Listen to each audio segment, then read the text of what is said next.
Paul, thanks very much for that. Obviously, schools are at the heart and soul of any community, so why haven't schools really been mentioned in the big society yet? It's a very good question. I don't know. I think that, to be honest, we have a government that's been overwhelmed by dealing with its own coalition issues and then concentrating very quickly on the autumn spending review, and a lot of energy has gone there. So I think it's a generic problem, not just the schools, that many practical things have not been thought through. The concentration in legislation terms is on things like, for example, how can you directly elect more mayors, more police commissioners? How can you give people more control over local planning issues? How can you give people access to underused public buildings to form community groups? So lots of practical things going on which I think are very, very good, and the setting up of a big society bank which essentially uses unclaimed assets, probably of about £500 million. So all of those things are very practical policies that are being pushed through, and there's this huge amount of legislation, but nothing specific as far as that I'm aware of in relation to schools on that policy agenda at the moment. That's not to say it's not going to be forthcoming. From my point of view, I mean, the reason I concentrated on Your Square Mile is because that's where we're focusing our energy, but also because I think it gives schools a means of connecting. So I think on the one hand, Your Square Mile can encourage and answer for people, how can I get more involved in schools? But equally, it gives a focus for schools to say, right, well, this is what we're going to do within the square mile, which we mean colloquially, by the way, not always literally, because in a rural area it would be very different. This is how a school can help. So I think schools can provide that third place where the community comes together, for example. They can be a kind of Your Square Mile centre for things to happen. One of the ideas that we've got, because I think even very motivated people do not know how their local area works in even quite a basic sense, and I would own up to that myself. So one of the things we're going to do is give people on public access kiosks and PCs and mobiles is an archetypal square mile of Britain. And everything possible could be on there. So church, mosque, leisure centre, primary school, secondary school, Citizens Advice Bureau, etc., etc. All the archetypal functions within a square mile. And just say, either press on or click on and just have a look at the things you're interested in. So under schools, we can list the typical things, which is, do you just feel you're not getting enough say in your school? How can you do it? Would you like to become a school governor, but you don't think you're the right kind of person? What are the schools in your area already doing with the community, etc., etc. So you give people a very easy to navigate system of access to these things. So that's the kind of way in which we hope we'll encourage people to, be more proactive relative to schools, and it gives a mechanism the other way as well. It sounds like a good idea, but is there a slight, I don't mean to be negative, but is there a concern that, this is going to, schools are pushed already and they're going to find it harder, funding isn't going to be there. Is it going to be putting more pressure on people working in schools? I think this is, from our point of view, what we're about is lighting the blue touch paper and saying, look, here's what other people have done. Here are examples and tools that you could use. And we will help you in a practical sense with resource, and then it's up to you. And I think people have to make that decision as individual schools, as head teachers, as governors, or whatever. I think that's going to be very much down to the individual. We are definitely with the opposite of a kind of, and you must take on this responsibility. And I doubt that this government would push in that direction either, because I think that would overload people. Okay, well, I'm sure you guys have got some questions for Paul. Just put your hand up and tell me who you are. By the way, I'm suffering, as you can tell, from a cold and cough, but apologies for that. I'm Erevan White, Director of Admissions at Queen Mary's College in Basingstoke.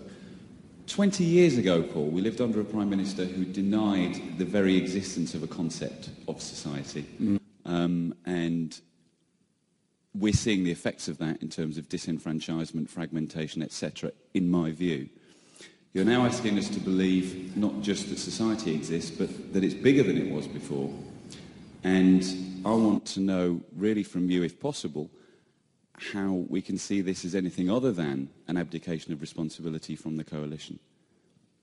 I can't, but I get this all the time, which is probably why we shouldn't have attached the big society to our name. I'm not responsible for government policy. I'm here to try and organise citizens' views, and encourage engagement by them.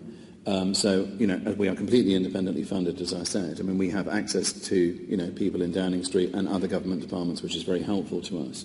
But, I can't be answerable to that. I think it's extremely unfortunate that an ideology which, just to take Cameron alone, he's argued for 6 years, and to take the work of, as I say, Ian Duncan Smith and the Centre for Social Justice, which is, profoundly good practical work on poverty, and to have it endangered by being mixed up with an election, and B, what appeared to be a sort of failed election idea, and B, cuts, because I think it does open them to the accusation that this is just a fig leaf for the shrinking state. So I think that's enormously difficult, and that's why my view is that what we need to do is, first of all, recognise that big society as such as it exists by dint of hundreds of thousands of brave, committed people who run social enterprises, small charities, and everything else, and that we need to support them, embrace them, make them more visible, signpost the way to them, give them some more resource.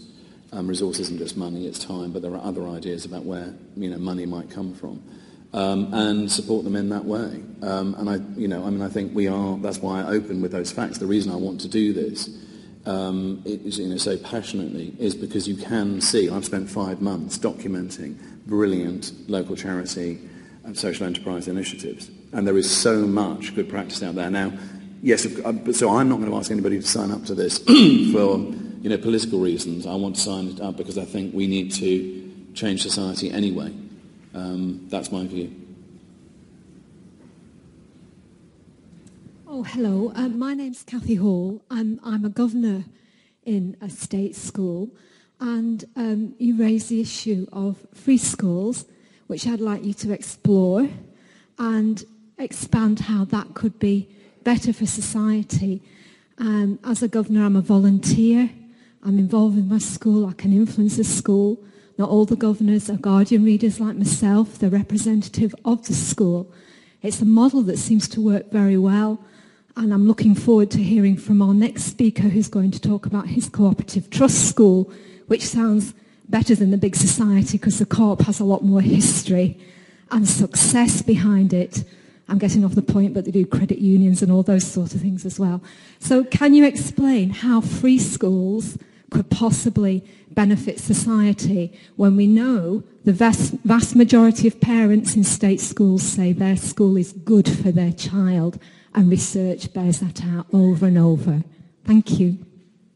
I can't. It's a simple answer. I'm not a government spokesman. I'm not employed by the government. I don't know about the free schools programme.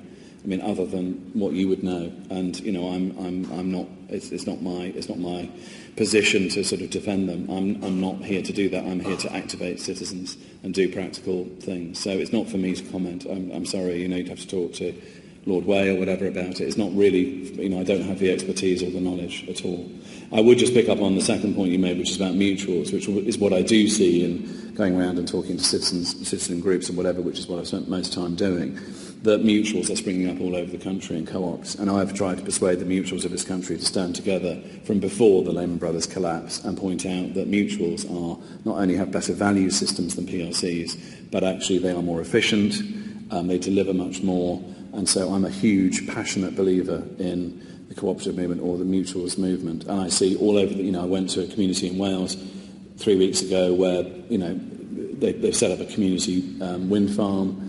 And energy, they have taken over the local post office as a kind of mutual organisation, and I think one of the great reasons to be hopeful is that so many citizen-formed mutuals are happening. We're going back to the 19th century tradition of friendly societies, so that is something I do know about, but I'm afraid for free schools I don't. Tim Smith from Prada High School in Northumberland. I suppose it echoes a couple of things that you've said about not talking about it and doing it, and you've identified that there is a disconnect really between what's going on in schools and all that we're talking about today could be described as kind of embodiments of the big society. What practically can we do quickly to stop that disconnect? So wherever we are politically, there's a new opportunity, I suppose, to carry on some of the work that we're all talking about today in a new context possibly. What is the practical thing that we can do so that there is no longer a disconnect between your kind of organisation and schools? What should we be doing? The most immediate thing I would say is we are going to trial the idea of your square mile in 15 locations through the UK. Most of them areas that are,